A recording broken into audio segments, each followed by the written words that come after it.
जीवन में एक सितारा था, माना कि वो बेहद प्यारा था। वो टूट गया तो टूट गया।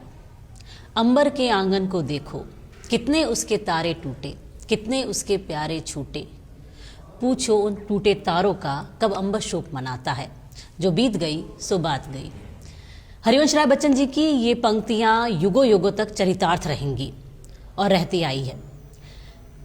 हम भी इसी कहावत को आगे बढ़ाते हुए कि जो बीत गई सो बात गई और अपने इस कार्यक्रम को आगे बढ़ाते हैं। नमस्कार, मैं हूं योगिता सोनी और आप देख रहे हैं डेजर्ट स्टॉर्म न्यूज़। आज के हमारे गेस्ट हैं दशरथ कंवर। आइए उनसे बात करते हैं और जानते हैं उनके अब तक की जीवन यात्रा के बारे में। नमस्कार दशरथ जी। नमस्कार, आपका बहुत बहुत धन्यवाद मुझे यहाँ आमंत्रित करने के लिए।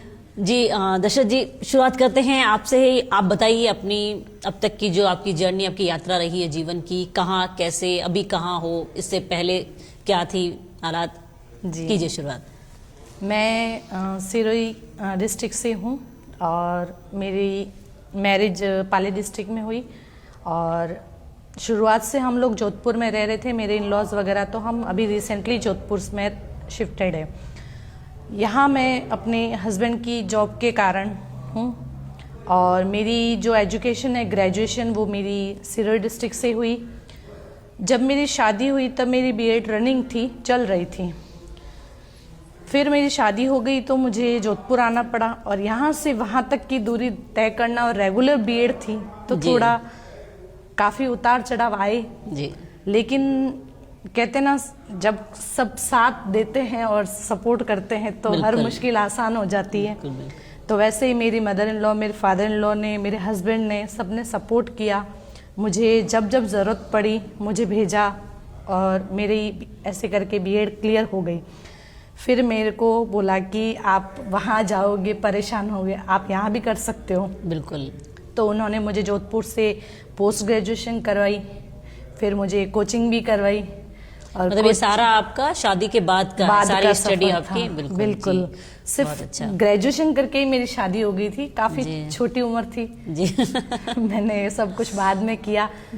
और जब छोटे शहर से बड़े शहर आई जोधपुर जी, तो काफ़ी बदलाव आया कि एक नए वातावरण में, जब मैं कोचिंग के लिए जाती थी जी, तो मैं राजपूत समाज से बिलोंग करती हूँ, क्षत्राणी हूँ, तो उस हिसाब से उस संस्कारों को, उन कल्चर को लेके और फिर बाहर जाना, और उसके बाद घर वालों का सपोर्ट, सबसे बड़ी चीज़ ये थी। और मेरे फादर इन लॉ ने मुझे कोचिंग करवाई है। मेरे हस्बैंड उस टाइम सातारा में पोस्टेड थे जी, तो आने जाने का मुझे कुछ पता नहीं था। अब तो हम खुद इंडिपेंडेंट इतने हो चुके, खुद जा सकते हैं। तो उन्होंने मुझे बहुत सपोर्ट किया और मुझे कोचिंग करवाई, नोट्स वगैरह सब अवेलेबल करवाए। मैंने आरपीएससी के एग्ज़ाम भी फाइट किए, बट किस्मत ने साथ नहीं दिया। लेकिन बहुत किया, स्ट्रगल बहुत किया। कोशिशें करते हैं हम अपनी तरफ से, आगे तो कुछ तो किस्मत की भी चीज़ें होती है। तो मतलब अब तक ये रहा कि आपने जो आपकी स्टडी आपकी शादी से पहले थी और उसके बाद आपकी जो भी ग्रेजुएशन, बीएड वगैरह जो भी हुई है वो आपकी शादी के बाद हुई है। बहुत ही अच्छा उदाहरण भी रखा उन्होंने कि जहाँ समाज में कहना कि जो पढ़ाई आपने कर ली है काफ़ी, अब तो आप घर में आए हो, घर का काम संभालो। उससे इतर उन्होंने एक अच्छी और एक अलग सोच रखी कि नहीं भाई, आप पढ़ के आए हो तो आगे अपनी जारी रखना चाहते हो, जारी रख सकते हो। उसके बाद का क्या था, प्राइवेट फील्ड में कैसे? प्राइवेट फील्ड में पहले तो ट्राई किया हमने गवर्नमेंट के लिए, फिर नहीं हुआ। फिर सोचा कि चलो इसके साथ प्राइवेट कर लेते हैं कि थोड़ा कुछ नहीं तो नॉलेज ही ले लिया जाए। बिल्कुल। तो फिर घर वालों से पूछा, घर वालों ने कहा कि ठीक है, जैसी आपकी इच्छा। फिर मैंने प्राइवेट सेक्टर ज्वाइन किया जी, और मुझे अब काफ़ी अच्छा लगता है इसमें, बच्चों के साथ। सिरोही, जोधपुर और अब आप जैसलमेर में हैं जी। जैसलमेर में कितना समय हो गया आपको? जैसलमेर में मुझे ये 5वां साल चल रहा है जी। तो क्या बदलाव महसूस करते हो उन दोनों शहरों से इस शहर में? जैसे मैं सिरोही की बात करूं तो हमारा एरिया आदिवासी इलाके में आता है जी जी जी, हमारा एरिया। तो वो उससे जोधपुर आना बिल्कुल काफ़ी अलग, बिल्कुल। फिर जोधपुर से यहाँ आना वो भी काफी अलग, मतलब ये सबके माउंट वाला culture- नहीं बन गया कुछ ग्राफ। आप ग्राफ बना सकते हैं। बिल्कुल बिल्कुल। तो मतलब कल्चर सबके अलग अलग दिखे मुझे, बिल्कुल कि मैंने कुछ वहाँ का जाना, जोधपुर की भाषा अलग, फिर जैसलमेर की लैंग्वेज अलग, बिल्कुल। तो बहुत सारा ऐसा है। तो काफ़ी अच्छा लगा कि हर चीज़ को जाना और एक अपने अंदर में बहुत बदलाव महसूस किया कि मैं कभी खुद सोचे ना कि हम लोग क्या थे पहले और अब क्या है। अब काफ़ी स्ट्रांग हो गए मेंटली वगैरह, कि हम लोग इंडिपेंडेंट हो जाते हैं, तो हो जाता है। बिल्कुल सही और नॉलेज भी काफ़ी हो गया। बिल्कुल सही है। समय के साथ साथ में अनुभव से भी ज्ञान आ जाता है, कुछ बिल्कुल। किताबी ज्ञान है, कुछ अनुभव का ज्ञान होता है। बिल्कुल। वैसे आप प्राइवेट स्कूल में पढ़ाती हैं, तो किस विषय में आपकी पकड़ है, किस विषय को पढ़ाती हैं आप? मेरा टीचिंग में भी संस्कृत है। मैंने ग्रेजुएशन, पोस्ट ग्रेजुएशन वगैरह सब संस्कृत में ही किया है और मुझे अच्छा लगता है संस्कृत। तो बहुत अच्छा। जी, क्योंकि जैसे अभी जो समय चल रहा है वो अंग्रेजी का है। आपको ही पता है कि आप इवन मोबाइल में आप कुछ रील्स भी देख रहे हैं तो बीच में आपको ऐड उसी के मिलेंगे। इंग्लिश सीखना चाहेंगे आप, अंग्रेजी सीखेंगे, फर्राटेदार अंग्रेजी बोलनी है आपको। और हिंदी तो क्योंकि हमारी मातृभाषा है तो हमें उसे बोलते ही हैं, वो सब में कुछ सिखाने की जरूरत नहीं है, वो तो हमारी साधारण तौर पर मुंह पे रहती है जी। तो आपको क्या लगता है कि अंग्रेजी और हिंदी के बीच में संस्कृत कहाँ तक अपने आप को अपनी जगह बना पाती है? संस्कृत हम लोग अगर हम सोचते हैं कि इंग्लिश सीख जाए बच्चा हमारा, जी जी, और वो आगे कुछ कर लेगा ऐसा, तो वो ये गलत है। क्योंकि बच्चे को जब हम इंग्लिश सिखा रहे हैं तो क्या हम उसको हिंदी, हम लोग बच्चे को सिखाते नहीं है, बच्चा अपने आप सीख जाता है क्योंकि हम लोग उसमें बातचीत करते हैं जी। और मारवाड़ी है तो हम घर में बोलते हैं तो बच्चा मारवाड़ी भी फटाफट से कैच करता है। इंग्लिश भी स्कूल में सीख जाएगा, लेकिन संस्कृत का कहीं पे भी जिक्र नहीं होता है। बिल्कुल। तो बच्चे को उस चीज से जब इंट्रोड्यूस ही नहीं करवाया जाता, उससे परिचय नहीं दिया जाता उसका, तो उसको पता कैसे चलेगा कि संस्कृत है क्या? सही है। बस उसको वो ही थॉट प्रोसेस होता है कि सिर्फ हिंदी इंग्लिश पढ़ रहे हैं, संस्कृत तो ठीक है बाद की बात है, या फिर ठीक है 2 साल 3 साल की पढ़नी है और खत्म उसकी। लेकिन संस्कृत जो है हमारी संस्कारों की और संस्कृति की भाषा है और इसे भाषाओं की जननी भी कहते हैं। बिल्कुल बिल्कुल, हिंदी की जननी है जी। और सबसे शुद्ध भाषा भी मानी जाती है। और अब हम संस्कृत नहीं सिखाएंगे बच्चों को तो बच्चे हमारे वेद पुराण उपनिषद कैसे पढ़ेंगे? बिल्कुल सही। उनके बारे में क्या पता? किसी बच्चे से पूछ लीजिए आज की वेद कितने हैं, उसे नहीं पता है। भागवत गीता है हम पढ़ते हैं, उसके श्लोक बहुत अच्छे अच्छे हैं, तो उनको सिखाए जाए, उनको थोड़ा बहुत पढ़ाए जाए। फिर उसके बाद में मैंने एक रचना पढ़ी थी जैसे कालिदास की जी, उनकी बहुत ही सुंदर रचना है अभिज्ञान शाकुंतलम जी, बिल्कुल, जो कि बहुत सुंदर है जी। और उसके बाद में पंचतंत्र की कहानियां ले लीजिए, सब संस्कृत से ही आई है जी। तो उन चीजों से बच्चे को अगर परिचित कराया जाए तो बच्चा काफी कुछ सीखेगा, हमारे संस्कारों से संस्कृति से जुड़ेगा। बिल्कुल। और उसके लिए हम खुद कदम आगे बढ़ाएंगे तभी होगा, अदरवाइज तो होना नहीं है। हम उनको अपने संस्कारों से परिचित करवाए। और अगर इतनी इम्पोर्टेंट नहीं होती तो आप अपने घर में शादी में अपने घर के उसमें मुहूर्त में हाँ, बिल्कुल क्यों बुलाते हैं पंडित जी को? जी जी, वो संस्कृत के ही तो श्लोक बोलते हैं।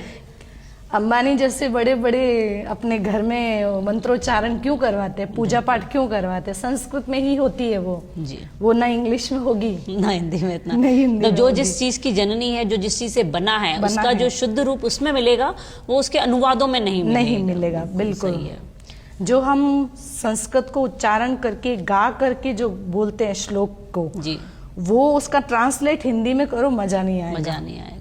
जैसे हम छंद अलंकार स्कूल में पढ़ते थे, बिल्कुल गा के आप सुनाइए, जो उनका अर्थ समझोगे, अच्छा, उन्हें जानोगे तो उसका एक अपना ही उसका स्वाद है, उसका एक रस अपना ही मिलेगा। बिल्कुल। जैसे आपने कहा, ये बात बिल्कुल सही है कि जो संस्कृत से जुड़ा है वो अपनी संस्कृति से जुड़ा हुआ है, संस्कृति से जुड़ा हुआ है। तो ऐसा क्या किया जाए आपके हिसाब से? ऐसा क्या सुझाव हो सकता है कि जिससे आज के जो बच्चे हैं उनका रुझान कहीं ना कहीं संस्कृत तक भी खिंचे? वरना बच्चे तो भाई मैं 8वीं तक पास होना है संस्कृत में, तो जैसे तैसे उसमें से पास हो जाए, तो ऐसा कुछ होना चाहिए ना जिससे उनका रुझान बढ़े उसकी तरफ। बिल्कुल, ये आपने बहुत अच्छा पूछा है। तो मैं तो यही कहना चाहूँगी कि सबसे पहले कि आप अपने घर से शुरुआत करें, हम अपने घर से शुरुआत करेंगे।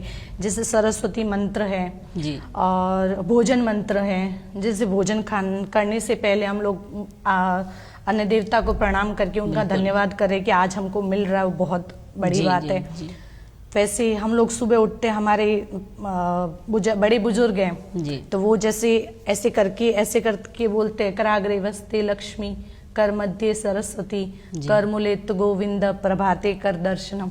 तो उसमें सारे देवताएं आ गए। सही है। इससे हमें विद्या भी प्राप्त होती है, धन लक्ष्मी वैभव सब बढ़ता है।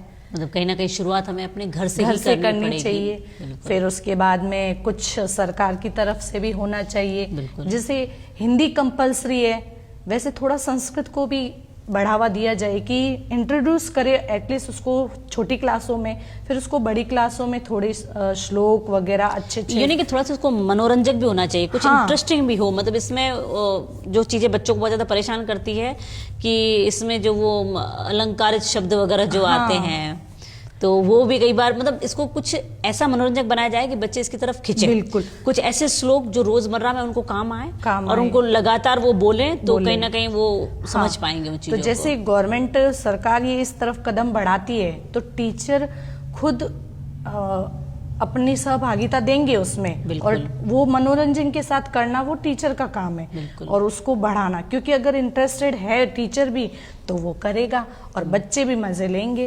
क्या आप इंग्लिश की क्लास में आप उसको पीट के तो नहीं बिठा सकते। सही है, इंटरेस्ट के साथ बिठाते हैं, जैसे अब इसको भी करिए तो कहीं ना कहीं हमारे देश में इसको एक प्रोत्साहन, इस भाषा को प्रोत्साहन मिलना चाहिए, क्योंकि भाषाओं की जननी ही यही है। बिल्कुल, जननी यही है, और संस्कारों से जोड़ना है अपने बच्चों को, तो आपको ये कदम तो उठाना पड़ेगा। बिल्कुल। फिर हम लोग ये कहते हैं कि बच्चे बिगड़ रहे हैं, तो कहीं ना कहीं हम उन्हें वो जो आधारभूत जो ज्ञान है वो ही हम उन्हें नहीं दे रहे हैं, तो हम फिर उनसे कहाँ से कुछ अच्छे की उम्मीद कर सकते हैं। बहुत बढ़िया, आपने संस्कृत के बारे में बहुत ही अच्छा। मेरे मन में एक चीज है, मैं किसी भाषा को नहीं कहना चाहती, जी, लेकिन खुद के विचार है कि इंग्लिश के वर्ड तो साइलेंट होते हैं। बिल्कुल। जी, वर्ड तो साइलेंट होते हैं, और हमारे संस्कृत की तो बिंदिया भी बोलती है। बिंदिया भी बोलती है। बहुत ही अच्छा बोला आपने कि अंग्रेजी के शब्द तो साइलेंट होते हैं और संस्कृत की तो बिंदिया भी बोलती है। बहुत ही उम्दा बोला आपने। अब हम आएंगे वापस आप पर ही, जैसे अब आपने कहा कि जैसे बताया कि आप जैसलमेर में नए हैं, और जितना मैं जानती हूँ आप वापस यहाँ से विदाई भी लेने वाले हैं, तो क्या यादें लेके जा रहे हैं आप जैसलमेर से? मैंने इन 5 सालों में बहुत कुछ यादें बटोरी हैं जी। मुझे बहुत अच्छा माहौल मिला। कभी हम इतने घर से दूर आए नहीं थे, तो पहली बार आए, 5 साल यहाँ कंटिन्यू रहे, तो आसपास का माहौल अच्छा लगा। यहाँ की संस्कृति, यहाँ की विरासत, यहाँ की धरोहर जो हमको देखने को मिली वो भी काफ़ी अच्छी लगी।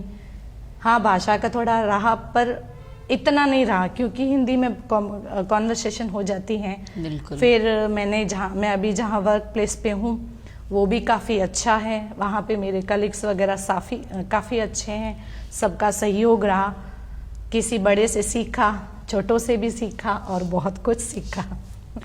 चलिए, फिर आप जैसलमेर से विदा लेते हुए या हमारे इस चैनल के थ्रू आप हमारे व्यूवर्स को या वुमेन्स को कोई मैसेज देना चाहें, संदेश देना चाहें तो प्लीज़।